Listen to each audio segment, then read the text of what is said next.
Olá pessoal, tudo bem? Hoje a gente vai resolver a prova de Engenharia Elétrica da Petrobras que aconteceu no dia 20 de fevereiro de 2022. No dia que eu estou gravando esse vídeo ainda não saiu o gabarito oficial, então essa resolução é uma resolução livre minha, né, um gabarito extraoficial aí para ajudar a conter um pouquinho da ansiedade. Se esse vídeo faz sentido para você, se inscreva no nosso canal, compartilhe, dê um joinha, comente. Isso é importante para eu continuar produzindo conteúdo de relevância para vocês. Bom, então vamos lá para a resolução dessa prova, tá ok? Bom, pessoal, começando aqui pelo bloco 1, né? A gente vai resolver em 3 vídeos aqui, eu estou começando pelo bloco 1. Bloco 1 é uma questão mais de eletromagnetismo, que fala o seguinte. Questão 51 aqui. A figura a seguir ilustra o comportamento das linhas de campo elétrico gerado por duas cargas elétricas positivas pontuais. Bom, a figura, né, inclusive na hora da prova, não estava muito legal de ser visto, tá? Mas independente se isso aqui são cargas, né, aqui duas cargas positivas, essa questão de cara já está errada, tá? Ela de cara já está errada. Por quê? Aqui ó, a gente pode ver que as linhas de campo, tá, elas saem de uma carga e chega na outra. A gente sabe lá do eletromagnetismo que as linhas de campo são geradas nas cargas positivas, né, aqui pelo desenho da figura, essa aqui da direita, e elas morrem na carga negativa, que é essa aqui, tá? Então, independente aqui, se fossem cargas positivas ou negativas, não haveria um ponto aqui no meio delas que tenha linhas de campo magnético. Eles seriam repelidos, tá? Então, aqui, essa questão está errada, tá bom? Questão 52. A questão 52 diz o seguinte: se uma barra eletricamente condutora for inserida em um campo elétrico uniforme, então, no interior dessa barra, o campo elétrico total será zero. Essa questão está correta, tá? Ela está correta. Por quê? A gente sabe lá da lei de Gauss que dentro de uma superfície condutora não haverá campo elétrico. Por quê? Não existe carga, tá? A gente tem aqui uma superfície, né, de Gauss aqui. Se essa superfície for condutora, haverá, né, pode haver, na verdade, cargas elétricas aqui no seu interior. Então, o campo elétrico aqui, ele vai ser dado, tá? É proporcional à carga que existe aqui e o fluxo e a área, né? Então, aqui a gente, na verdade, é um fluxo, né? A lei de Gauss diz que o fluxo. Então, tem que haver aqui uma carga elétrica, tá? O importante aqui é haver uma carga elétrica. Como isso aqui é uma barra condutora, né? Num condutor, o que vai acontecer? Se a gente tiver aqui um condutor, tá? Todas as cargas que estão no seu interior aqui, eles vão tender, né? Elas vão tender aqui a vir para a superfície, tá? Elas vão tender a ficar aqui na superfície. De forma que aqui no seu interior não haverá carga. Então, a carga aqui, ó, ela é, né? O somatório da carga é zero, nulo. Por isso que, de fato, não haverá aqui um campo elétrico uniforme dentro dessa barra. No interior dessa barra, o campo elétrico total será zero, né? Então, está correto. Bom, questão 53. A questão 53, ela traz aqui um erro, tá, de digitação da banca. Então, provavelmente, essa questão pode ser que venha a ser aí, pode ser que ela venha a ser anulada, tá? Mas a gente vai tentar resolver ela aqui, que é o seguinte. Dá pra gente deduzir aqui, ó, que esse campo, né, aqui esse campo aqui X, ele deveria, né, se não houvesse esse erro, tá? Ele deveria ter sido escrito como E0 vezes, cosseno de... a gente espera que tenha esse ômega multiplicando o t aqui, tá? Então eu vou resolver como se não houvesse esse erro, menos beta vezes z, tá? Então o que diz a afirmativa? Considere que uma onda plana uniforme se propaga na direção z, tá? Então se a gente definir aqui, ó, que a gente tem a onda z, ela vai estar se propagando aqui, né, que é o eixo z, neste sentido, né, do sentido aqui, né, o sentido positivo, tá? Então é isso que ele está dizendo. Se propaga na direção z no sentido negativo. Então o que está acontecendo? Na verdade, ela está se propagando no sentido contrário aqui ao eixo z, tá? Então cada vez ela está se afastando mais aqui da origem, tá? Neste caso, a variação do campo elétrico no tempo t pode ser representado por, né, ele deu essa representação que é o que a gente escreveu aqui, em relação às constantes. O que acontece? Essa questão aqui ela é muito mais de propagação de ondas do que de conhecimento de teoria eletromagnética, tá? O que acontece? Esse sinal aqui, ó, este sinal aqui da equação é que dita tudo, tá? O que acontece? Quando esse sinal aqui, ó, é negativo, como é o caso, a onda está se propagando, tá? Em direção aqui, né? No caso é o eixo Z, ela está se propagando aqui, ó, no sentido positivo. Quando o sinal aqui, ó, desta equação é negativo, a onda está se propagando no sentido positivo. E quando a onda está se propagando aqui, né, no sentido aqui negativo, tá? Ou seja, está indo no sentido contrário, este sinal aqui deveria ser positivo, tá? Então, era de se esperar. Então, aqui, ó, o que ele fala? Nesse caso, a variação do campo elétrico pode ser representada... ele está se propagando no sentido negativo. Como ela está se propagando no sentido negativo aqui, o valor desse sinal aqui, o esperado, seria, então, aqui, ser positivo, tá? Então, por isso que essa questão aqui é de se esperar que o gabarito preliminar venha com errado. Mas, como eu disse, tá, pessoal? Ela veio com erro de digitação, existe uma boa chance dessa questão ser anulada, tá? Vamos esperar aí o gabarito definitivo da banca, tá? Bom, continuando aqui, a gente tem então agora uma questão mais de circuitos, tá? Considerando que dois resistores R1 e R2, dado que R2, né, vale 3R1, sejam conectados em uma mesma fonte de tensão contínua, primeiro em série, depois em paralelo. Julgue os itens a seguir. Se P1 e P2 denotam as potências dissipadas pelos resistores respectivamente nas configurações em série e paralelo, então P2 é superior a 5P1. Então aqui é uma equaçãozinha, né, tem um pouquinho mais de cálculo aqui nessa questão, tá? Então vamos lá. Vamos falar aqui que P1 aqui, né, deixa eu desenhar aqui.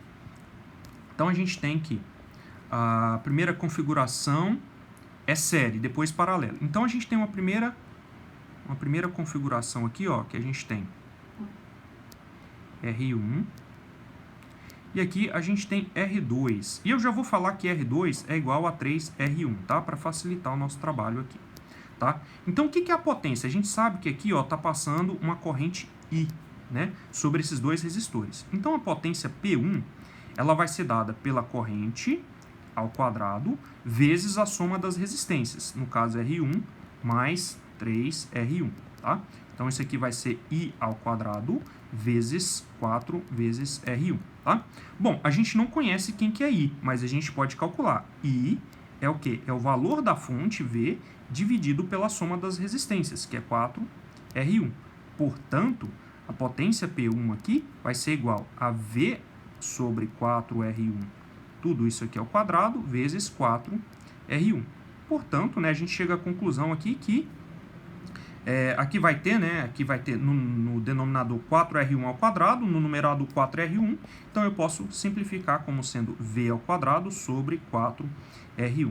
Vamos guardar aqui, então, este valor, tá? Bom, aí ele me falou também que existe uma segunda configuração. A segunda configuração, ela é dada por esses resistores em paralelo. Então, a fonte aqui também é V. A gente tem aqui R1 e a gente tem aqui, então, 3R1, tá? Bom, como é que é a potência disso aqui? A potência é direto, né? P2, ela vai ser V ao quadrado sobre R1, ou seja, é a potência dissipada aqui nesse resistor, mais a potência aqui de V ao quadrado sobre 3R1, que é a potência aqui, tá? Então, repare que a gente tem frações aqui com denominadores diferentes, né? Então, a gente precisa fazer um mínimo múltiplo comum aqui, né? Então, vai ser 3R1 sobre... e aqui tinha o pega, né? O cara que está na prova, né, no momento de ansiedade, ele vê isso aqui, ele já faz esse cálculo aqui, soma, né? É engraçado que a gente comete esses erros e fala que não, que está errado, tá? Mas aqui a gente tem que tomar esse cuidado. Então, aqui vai ser 3V mais V ao quadrado, ou seja, isso aqui é 4 sobre 3V ao quadrado sobre R1. E olha só o que ele afirma. Ele afirma o seguinte, a potência, né, P2 é superior a P1 em 5 vezes, é superior, ou seja, este valor aqui, na verdade, o que a gente precisa fazer aqui então? A gente precisa analisar, né, se 4 terços é maior do que 1/4 em 5 vezes, pelo menos, né? Como é que a gente faz isso? Eu sei que aqui, ó, P2, ele é 4 sobre 3 vezes V sobre R1, e P1 é igual a 1/4 vezes V sobre R1. Bom, se eu multiplicar aqui, ó, se eu multiplicar P1 por 5, então 5P1, isso aqui vai dar 5 sobre 4 V ao quadrado sobre R1, tá? Bom, 5 sobre 4, ele é igual a 4 sobre 4 mais 1 sobre 4. Isso aqui vai dar 1,25, tá? Bom, e se a gente sabe ali, né? Então, eu estou comparando esse número com 4 sobre 3. 4 sobre 3, ele é 3 sobre 3 mais 1 sobre 3. Isso aqui vai dar 1,33. Então, é falso, tá? A potência P2, aliás, é verdadeiro, né? É verdadeiro. Por quê? A potência P1, ela vai dar 1,33. E 5 vezes a potência P1 vai dar 1,25. Então, este item 54 aqui, ele está correto, tá? Ele é correto, tá ok? Bom, então a gente tem aqui a configuração série e a configuração em paralelo. E ele fala o seguinte: em qualquer das duas configurações, série e paralelo, a diferença de potencial em R1 será inferior à diferença de R2. E a gente já sabe, né? Esse é o tipo de questão que a gente lê duas vezes para entender o que ele falou. Por quê? Não tem nada a ver, né? Porque aqui, tudo bem que na configuração série, de fato, né, a diferença de potencial aqui em R2, né, que vale 3R1, vai ser maior do que de R1. Porém, na configuração em paralelo, os resistores estão em paralelo. Então, não tem como eles estarem com diferenças de potenciais. Então, essa 55 aqui é letra E, né? É incorreta, tá? Bom, chegamos aqui na questão 56 e 57. Então, tendo como referência o circuito precedente, julgue os itens subsequentes. Se R vale 10, L igual a 10 henries e C e o capacitor 10 Faraday, a frequência de ressonância do circuito será igual a 1 Hz. Tá? Então, vamos lá. A frequência de ressonância de um circuito, ela é dada aqui, então, por ômega, tá? Sobre 1 sobre raiz de LC. Tá? E aí, aqui a gente sabe que essa frequência de ressonância angular vai ser 10 vezes 10, que é 1 sobre 10.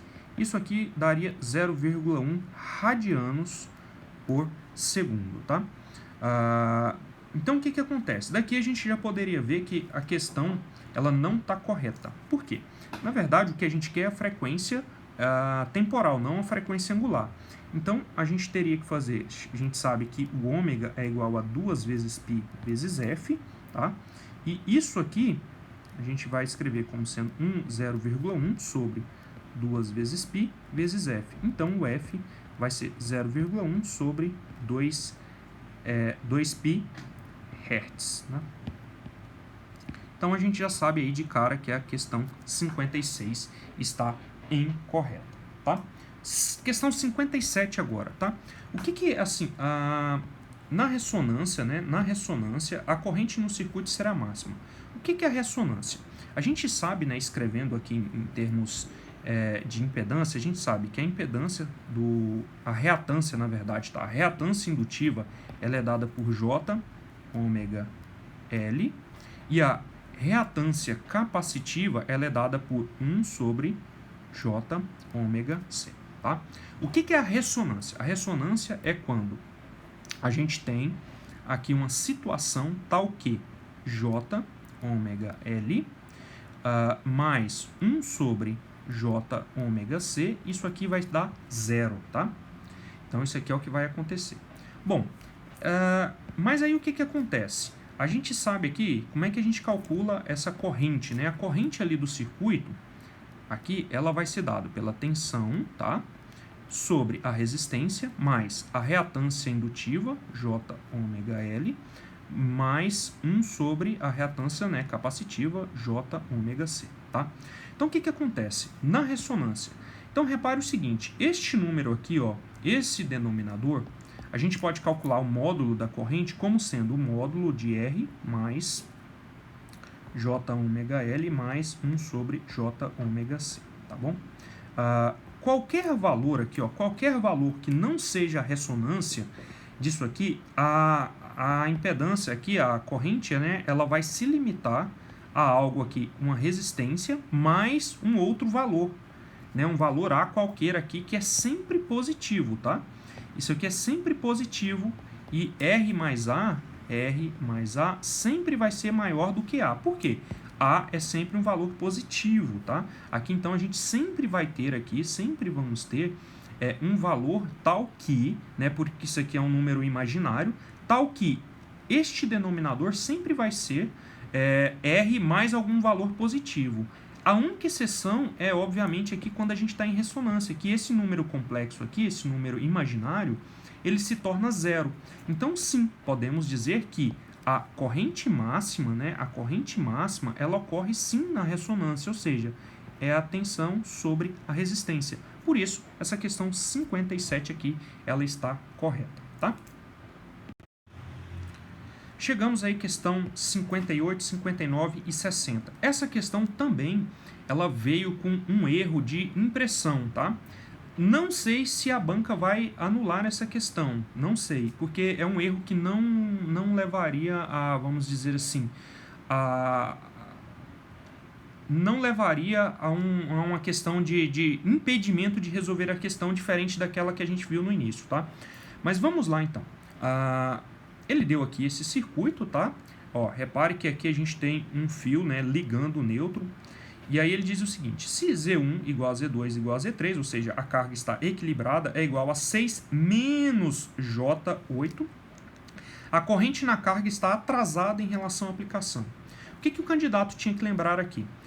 Ao bater o olho nessa impedância, ele sabe que é uma impedância com característica capacitiva. Por que eu sei que é capacitiva? Por causa desse sinal de menos aqui. Num capacitor, a corrente está sempre adiantada, né? Uma carga com características capacitivas, a corrente está sempre adiantada em relação à tensão aplicada, tá? Então, o erro nessa questão 58 está incorreta, está errada. Por quê? Na verdade, aqui, esta impedância, na verdade, a corrente está adiantada, né? Porque ela tem características capacitivas. Se ele tivesse colocado um sinal de positivo, aí sim estaria correto. Ou então, né, se ele tivesse falado aqui que essa corrente está adiantada, também estaria correto. Então, questão 58, incorreta. Questão 59. Se a carga for desequilibrada, então esse aqui não vale mais esse valor que ele deu, aqui está tudo desequilibrado, então, em módulo, as tensões da fonte EFi e VFi, e aqui mora aquele probleminha, né?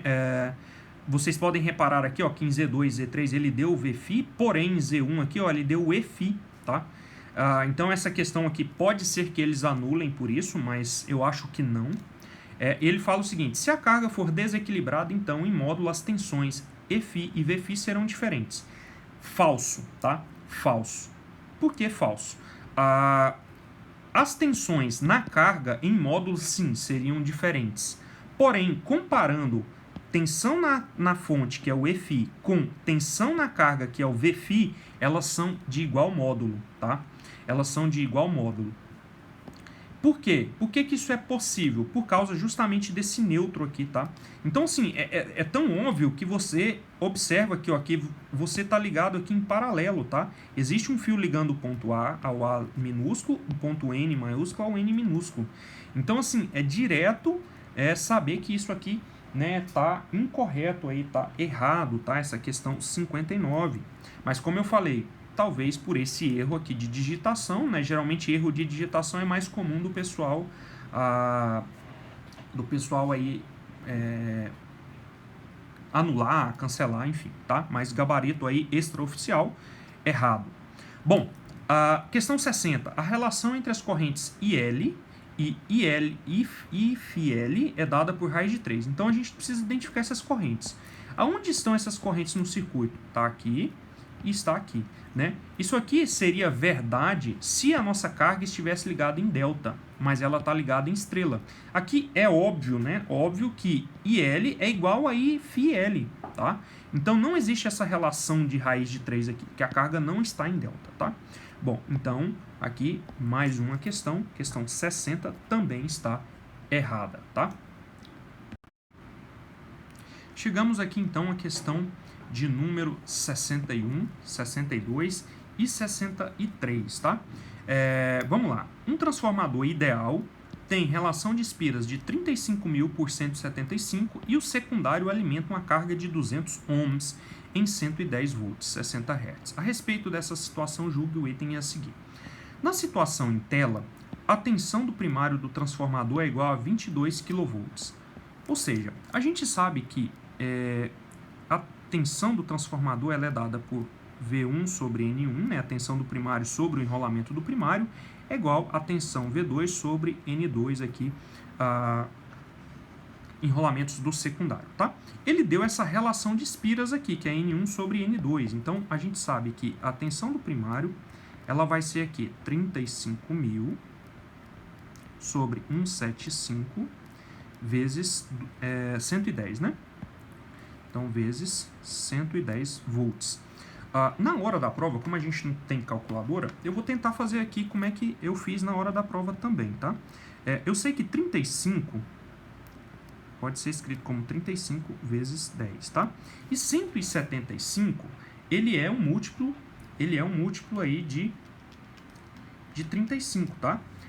Eu posso escrever 175 como 5 vezes 35. Essa é a parte boa da banca aí, Sebrasp, né? Ele geralmente ele faz as questões para a gente ter essa facilidade. Então, eu simplifico aqui, tá? E aqui eu sei que, né, V1, ele vai ser o quê? 110 sobre 5. E aí eu tenho aqui o multiplicador, né, 10.000. Então, eu já posso fazer isso aqui, ó, KV.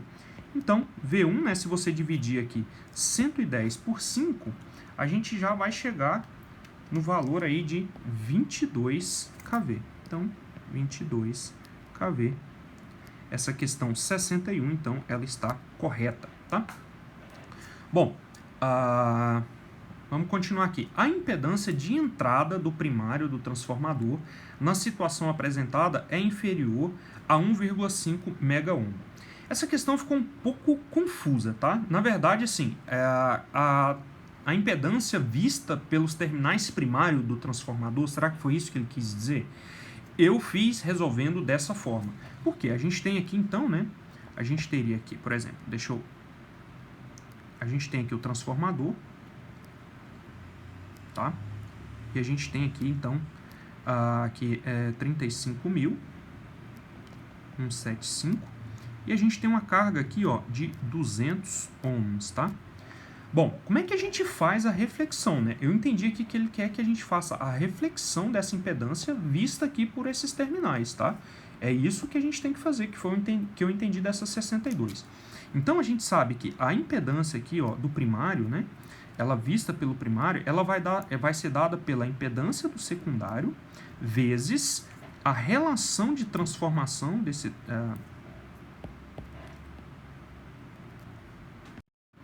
ela vai ser dada aí. Ela vai ser dada aqui por Z2 vezes a relação de transformação, que é N1 sobre N2 ao quadrado. E essa aqui causou um monte de dúvida no pessoal, porque, cara, isso aqui foi muito discrepante o valor dado, né?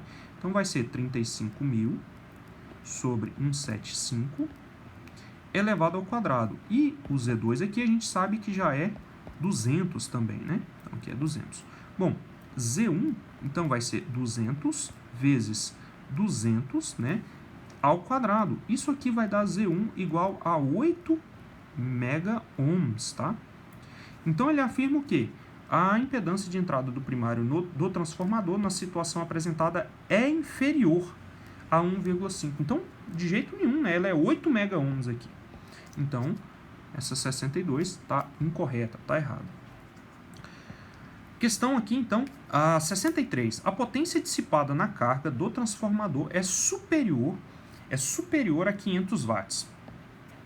Aqui eu acho que, assim, eu acho que essa questão teve um pouco de equívoco aqui com os valores utilizados, sabe? Porque eles ficaram muito discrepantes, tá? Então, vamos lá.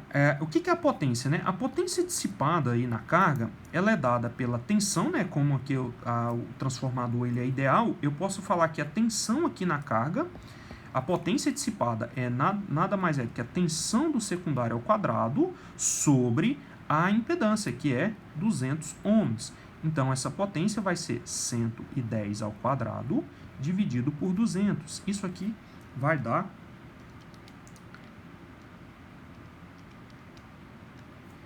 aí 60,5 watts. Eu imagino, tá? Eu imagino que não era para ser 200 aqui e sim 20, tá? Que as coisas aqui, então, elas ficariam um pouco mais, vamos dizer assim, mais próximas da realidade, tá? Que aí, porque aí mudaria tudo, né? Mudaria o cenário. Eu imagino que essa carga era para ser 2 ou 20, tá? E acabou saindo 200. Então aqui a gente está vendo que a potência dissipada, na verdade, é 60,5 watts. E está muito abaixo, né, de 500 watts. Então, de jeito nenhum que é superior, ela é aqui, então, errada, tá? Incorreta aí. Bom, chegamos então aqui à questão 64, 65 e 66, tá? É uma questão muito rápida, isso aqui era para você ganhar tempo, tá? Quem lê um pouquinho da teoria de máquinas síncronas, cara, isso aqui é ponto de graça, essa questão. Talvez a única que causasse um pouco aqui de dúvida era 64, talvez a 65, tá? Mas vamos lá. O motor síncrono aqui, ó, o motor síncrono não possui torque de partida. Essa questão está correta, tá? Ela está correta por quê? Deixa eu colocar aqui também.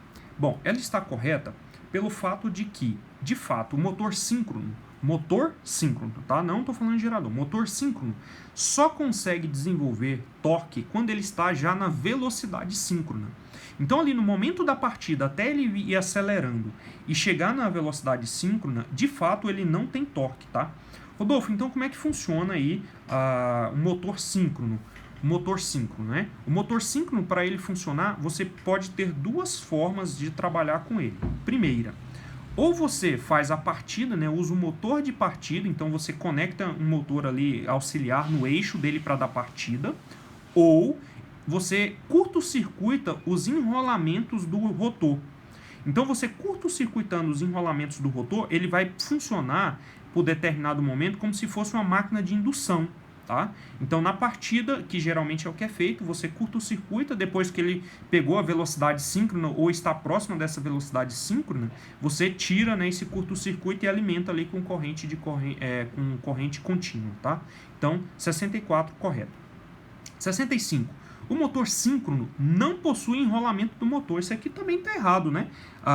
Se a gente sabe um pouquinho ali da construção, do como é que funciona o motor, a gente sabe que ele tem um enrolamento no rotor, que é o enrolamento de campo, e um enrolamento no estator, né, que é o enrolamento de armadura. Tanto é que, né, a gente tem que alimentar esse enrolamento com corrente contínua, tá, no motor síncrono. Então isso aí está errado.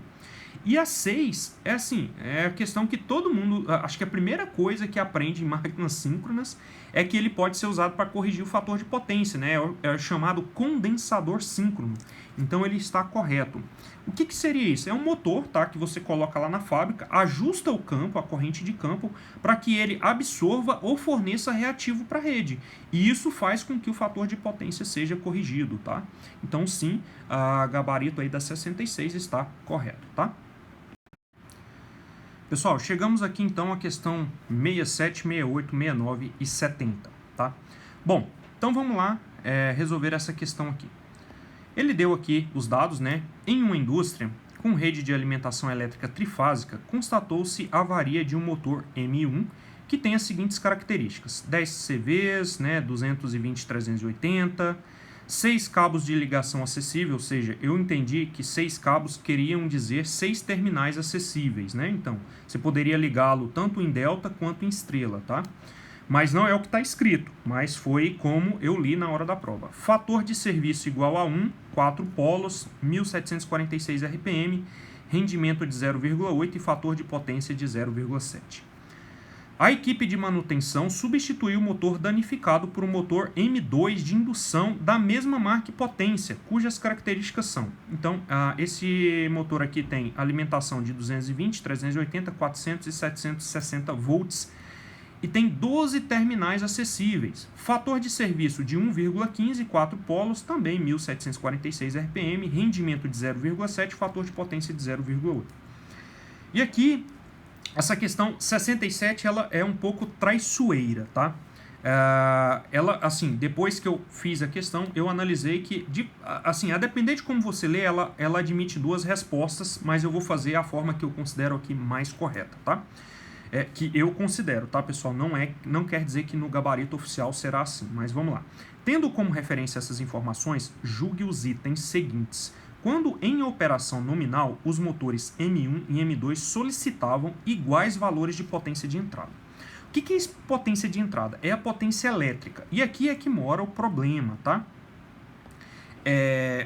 Eu entendi como sendo potência ativa da rede, tá? Por quê? Quando a gente está falando de rendimento do transformador, o rendimento ele é dado pela potência mecânica sobre a potência ativa elétrica, tá? Então, se a gente colocar aqui a potência elétrica 1, que é do motor 1, ela vai ser dada pelos 10 CVs, né, os 10 cavalos, sobre o rendimento, né? A gente sabe que o rendimento dele aqui é 0,8, ou seja, isso aqui vai dar 100 sobre 8. Já o motor 1, potência elétrica do motor 2, ele vai ser os mesmos 10 CVs sobre a 0,7, que o rendimento é 7, então aqui vai dar 100 sobre 7 CVs. Ou seja, isso aqui leva a gente a marcar que é incorreto, e é o que eu marquei, que eu acho que é o que a gente precisa. Porém, tá? A gente pode ler isso aqui e interpretar que potência de entrada, ele talvez quereria estar dizendo que é a potência aparente total. Porque se for a potência aparente total, aí a gente tem que levar em consideração o fator de potência. Então, a potência aparente total aqui, ela seria dado, né, aqui a potência mecânica sobre o rendimento e o fator de potência, tá? Isso aqui vai dar 10 sobre 0,8 vezes 0,7. Já do motor 2 é a mesma coisa, a potência mecânica sobre o rendimento vezes o fator de potência. Isso aqui vai dar 10 sobre, agora o rendimento é 0,7 e o fator de potência é 0,8. Esses dois números aqui são exatamente iguais, tá? São exatamente iguais. Mas aí que está a dúvida. Ele não deixou claro aqui, né, qual que é a potência de entrada que ele está falando. Eu considerei como sendo a potência elétrica, a potência elétrica ativa, mas pode ser que esse gabarito aqui ele venha aí sendo correto, porque a banca entendeu que deveria ser essa potência. A meu ver, poderia ter deixado um pouco mais claro, tá? Porque simplesmente falar potência deixa um pouco redundante a questão, tá? 68. O motor M2 poderá ser ligado na rede de alimentação do motor M1 avariado com o mesmo sistema de partida. Bom, repare que aqui ele não falou qual que era o sistema de partida, tá? Mas o que você tinha que lembrar? Independente do sistema de partida, existe só um sistema de partida aqui que dependeria das características do motor, que é a partida estrela triângulo ou a partida usando compensador, tá? Usando um autotransformador ali. Então, o que acontece? Repare que, lembra que aqui ó, eu tenho 6 cabos acessíveis? Repare que agora eu tenho 12 cabos acessíveis. Então, eu continuo tendo a possibilidade de ligar esse motor aqui no mesmo sistema de partida. Eu só preciso ajustar essas ligações. Essas tensões aqui, elas existem porque eu vou fazer aqui apenas um exemplo do caso delta. A gente pode ter o delta, né, com as bobinas em série, dessa forma aqui, tá? Que seria um caso, dado que a tensão de linha desse sistema é 220, quando elas estão em série assim, o motor vai funcionar em 440 volts, tá? Ou então, ela poderia estar aqui em paralelo, tá? Ela poderia estar aqui, ó, em paralelo, funcionando da mesma forma. E dessa forma aqui, o motor agora, ele vai estar funcionando, tá? Ele vai estar funcionando aqui em 220 volts, né? Tensão de fase, tá? Independente aqui dessa forma, os dois motores desenvolvem a mesma potência, tá? Porque aqui a gente aumenta a tensão, mas diminui a corrente. Aqui a gente diminui a tensão, mas como a gente está associando bobinas em paralelo, a resistência cai, a gente aumenta a potência, tá? Então, sem prejuízo aqui, eu tenho mais possibilidades, né, para esse motor M2, né, de ligação, inclusive e para o caso estrela é a mesma coisa. Então, essa 68 aqui, ela está correta, tá? Ela está correta justamente porque eu tenho muito mais possibilidades. O contrário poderia talvez não ser correto se a gente tivesse diferentes tensões aqui, tá? Então, 68 aí, correto. 69. O motor M2 suportará menor sobrecarga que o motor M1. Como é que a gente vai saber disso? A gente sabe disso olhando aqui para o fator de sobresserviço. Então, repare que o fator de sobresserviço do motor 1, ele vale 1. E o do motor 2, ele vale 1,15. O que isso significa? Que o motor M2 ele pode suportar aí por um tempo uma sobrecarga de até 15% do seu valor nominal. Então, era só para essa questão 69 era só para saber se você sabia o que esse termo fator de serviço significa.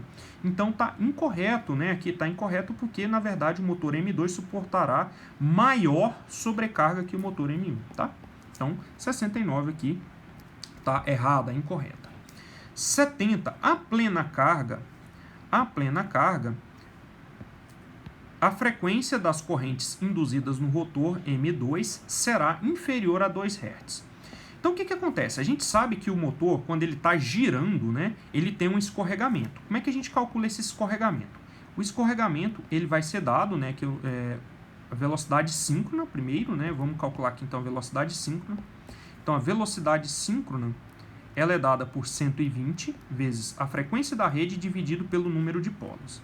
Então, a velocidade síncrona vai ser 120 vezes a frequência da rede aqui, que é 60 Hz, sobre o número de polos, que é 4, a gente chega aqui, então, em 1.800 RPM, tá? A frequência, né, a velocidade de giro do rotor, a velocidade do rotor aqui, vamos dizer aqui que N do rotor, ele é dado pela velocidade síncrona, tá? Menos... Perdão que eu acho que eu errei aqui.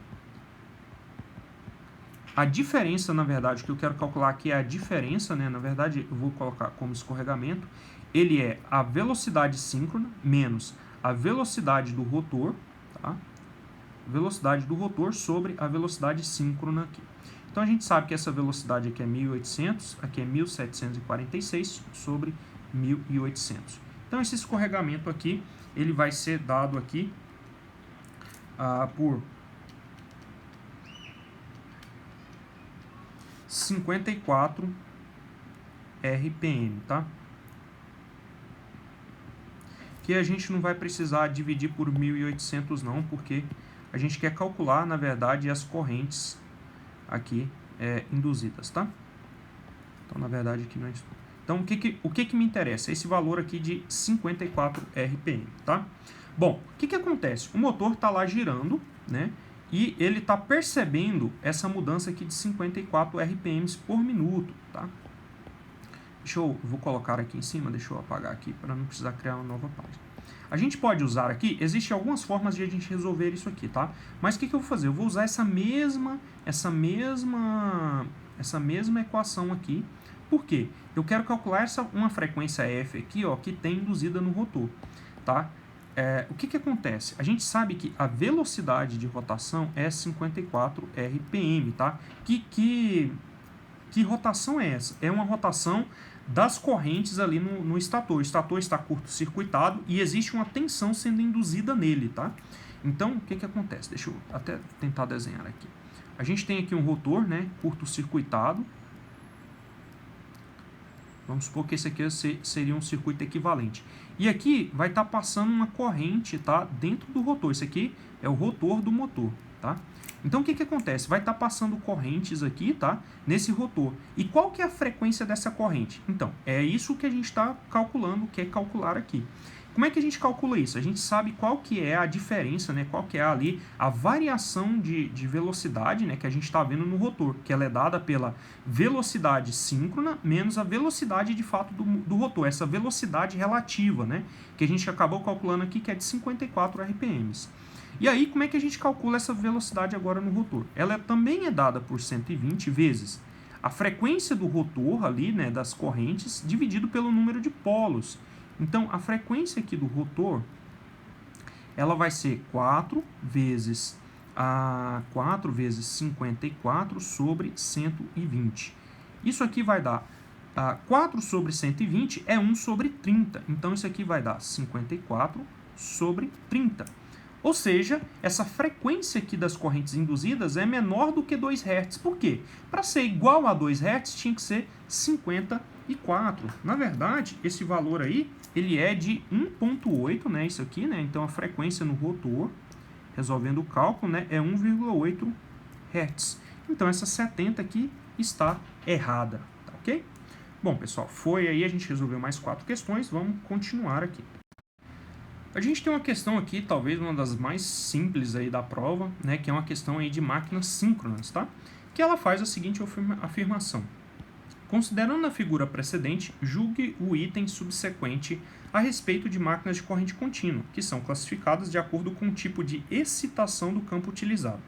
Então aqui a gente vê que tem uma armadura e um campo. E ele faz a seguinte afirmativa. A figura em questão ilustra um gerador com excitação separada.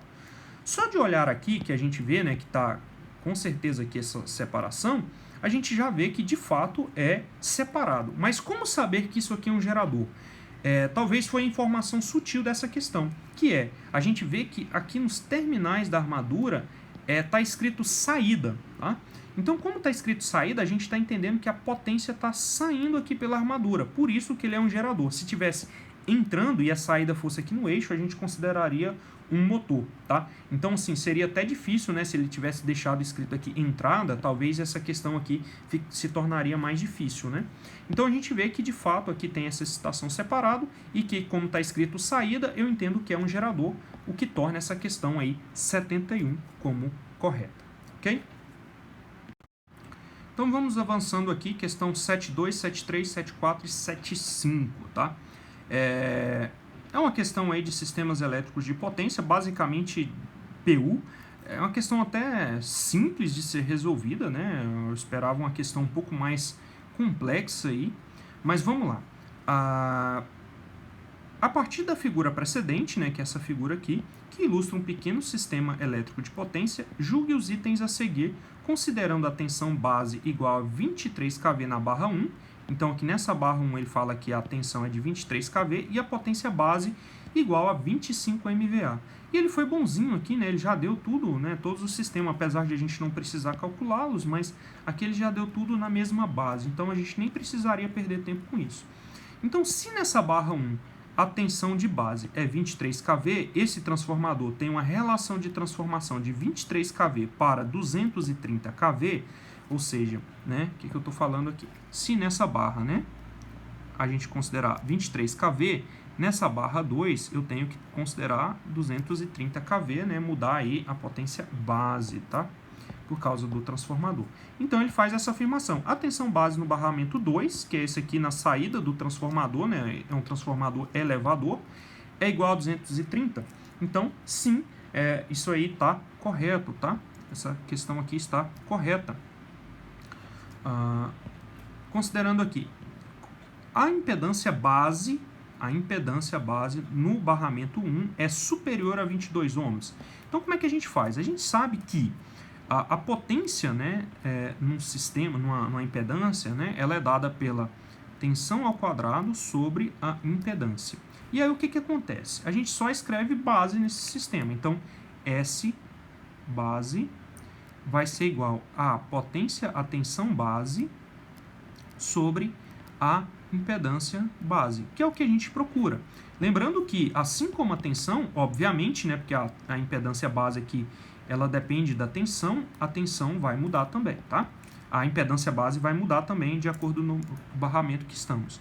Então aqui, a impedância base no barramento 1 vai ser dado pela tensão base ao quadrado sobre a potência base.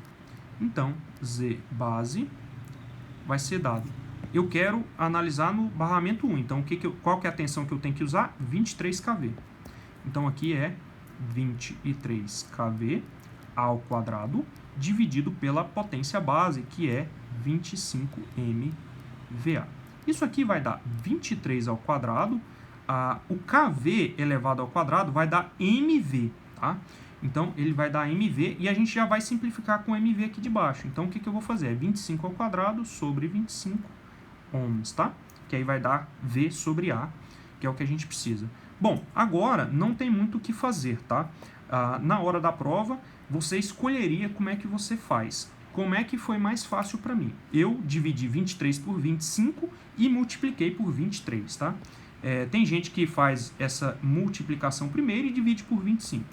Mas aqui a gente chega à conclusão que Z base, ela vai ser dada aqui. E aqui tinha que fazer o cálculo, tá, pessoal? Por quê?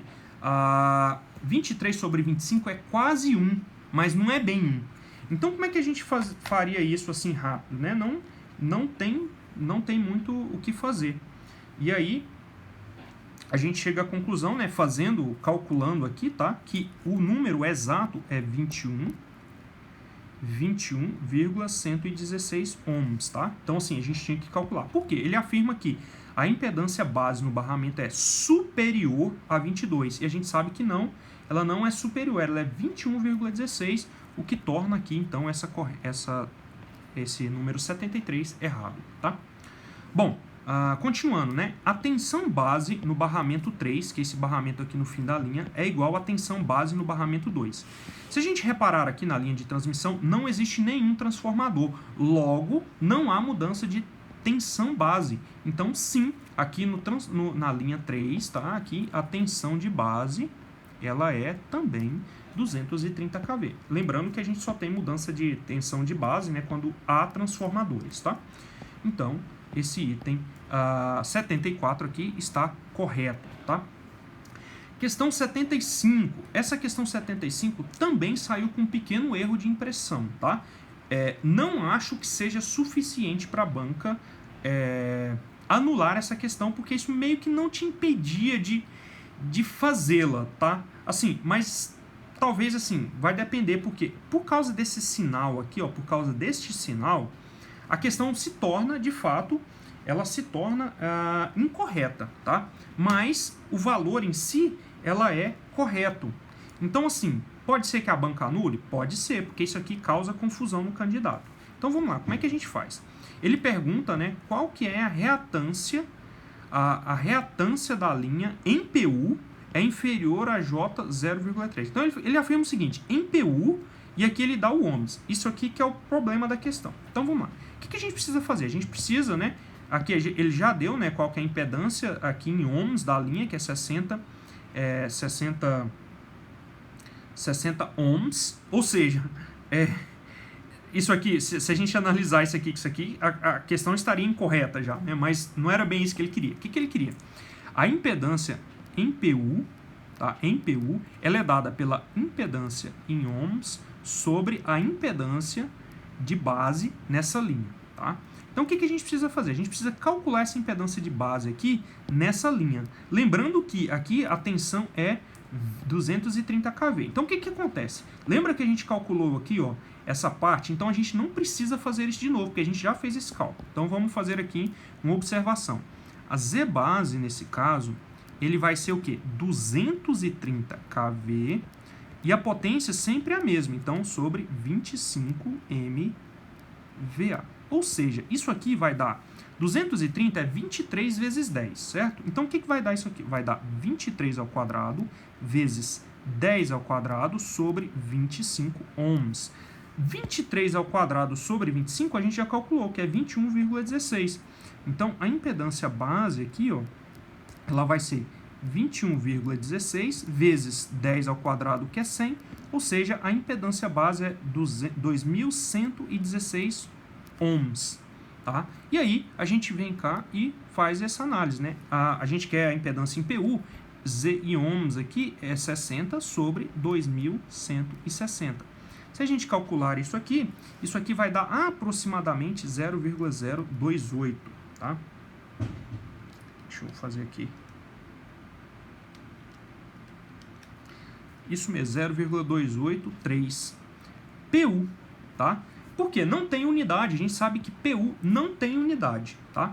E aí o que acontece? Você olha aqui, né, J00,3, vê isso aqui e marca como correto, como foi o que eu fiz, tá? Mas aí depois, analisando a prova, quando ele coloca esse ohms aqui, a gente não sabe se isso é um erro de impressão na prova ou se isso foi deliberado para falar assim, ó, você sabe que PU não tem unidade, né? Então, por causa desse ohms aqui, essa questão se tornaria incorreta. Então, a depender de como vem o gabarito, vale a pena entrar com recurso que pode ser anulável ou não essa questão, tá? Essa é uma questão anulável, na verdade, tá? Então, essa aí foi a questão 75, né? Vamos passar aqui, então, para as últimas 3 questões do bloco 1. Bom, questão 76. Que a gente chegou, então, nas últimas 3 questões, 76, 77 e 78, né? Com referência a faltas simétricas, a faltas em sistemas elétrico-potência, julga os itens a seguir. O estudo de curtos-circuitos possibilita a especificação de para-raios e a coordenação entre relés de proteção. Essa questão está incorreta, tá? Por que ela está incorreta? Na verdade, o estudo de curto-circuito não é para a gente especificar os para-raios. O estudo dos curtos-circuitos é para a gente projetar, né, especificar os elementos de proteção para esses curtos-circuitos, tá? Uma sobretensão devido a um raio é diferente de um curto-circuito que acontece na rede. Então a gente especifica chaves ali, disjuntores, né, relés de proteção, TCs, esses tipos de equipamento, mas não para raio, tá? Então, assim, eu entendo que essa questão 76 aqui, ela está incorreta, tá errada, tá? 77. Se duas fases de um sistema elétrico de potência estão em contato entre si, então, nessa configuração, há um curto-circuito assimétrico, tá? Então, sim, quando duas fases de um sistema elétrico de potência estão em contato, de fato, sim, é um curto assimétrico. Lembrando, o que são curtos assimétricos? É um curto monofásico, um curto bifásico, que é o caso aqui, e um curto bifásico para o terra. O curto também de perda de fase é um curto assimétrico, tá? Então, sim, a 77 está correta, é a própria definição do que é um curto assimétrico. Lembrando que curtos assimétricos, a gente precisa lá usar o teorema de Fortescue, né, que são das componentes simétricas de um circuito. Então, chegamos agora a 78, que é a última questão aqui do bloco 1. Considere que, com a ação dos ventos, uma torre de linha de transmissão ruiu e as 3 fases atingiram o solo, provocando curtos-circuitos para a terra. Nessa situação hipotética, houve uma falta assimétrica. Incorreto, tá, pessoal? Faltas trifásicas sempre são simétricas, tá? Porque mesmo ela estando em contato com terra e, por exemplo, a corrente, né, o que está acontecendo ali? A corrente, na verdade, ela não vai fluir para o terra. Ela vai fluir entre as fases ali. Existe uma impedância entre as fases em si, mas essas impedâncias, elas são aí simétricas. Essas impedâncias, essas correntes vão estar sempre entre as fases. O que acontece? Essa questão aqui, ela deixa uma pequena dúvida, tá? Mas assim, isso é uma questão de interpretação de quem está fazendo a questão, tá? Não era o que estava escrito aqui. O que poderia se interpretar? O que está acontecendo aqui? A gente tem 3 linhas, tá? Essas 3 linhas, quando elas são curto-circuitadas, geralmente a gente representa aqui por uma barra, né? Então elas estão curto-circuitadas aqui. Mesmo essa barra estando aterrada, a corrente que vai passar por aqui, ela vai ser 0, tá? Isso aqui é um curto simétrico. E é um curto trifásico, que é o que está sendo relatado aqui. Porém, pode-se interpretar que a gente tem aqui também ele não falou que as fases caem todas juntas, tá? Assim, não tá claro isso pra gente, que elas estão em contato. Então o que acontece? Pode existir uma resistência de contato, uma impedância de contato entre essas linhas. E aí essa falta seria agora não mais simétrica. Por quê? É como se a gente tivesse aqui, ó, uma situação assim. A gente tem aqui, entre a fase 1, 2 e 3, a gente tem uma impedância Z1. A gente tem entre a fase 2 e 3 uma impedância Z2. E entre a fase 1 e 3, uma impedância Z3. De forma que Z1 é diferente de Z2 e diferente de Z3. Justamente pela forma com que essas linhas caíram ali na Terra. Tá? Mas isso aqui é uma interpretação de quem pode ter ficado em dúvida. Não era o que estava escrito. Eu acredito que a questão queria que você entendesse que é isso aqui que está acontecendo e você tivesse dúvida assim, cara, mas quando é um curto trifásico com Terra, será que continua sendo simétrico mesmo? E sim, eu entendo que essa questão está incorreta, letra E, por causa disso aqui. Porém, né, uma pessoa que está mais por dentro do assunto poderia ter enxergado isso aqui também e acabar ter marcado o correto, tá? Mas eu acredito que o gabarito oficial aí venha com a letra E. Pessoal, mais uma vez, se esse vídeo fez sentido para você, dê um joinha, compartilhe esse vídeo e se inscreva no nosso canal para eu continuar produzindo conteúdo. Valeu, pessoal, até um próximo vídeo. Tchau!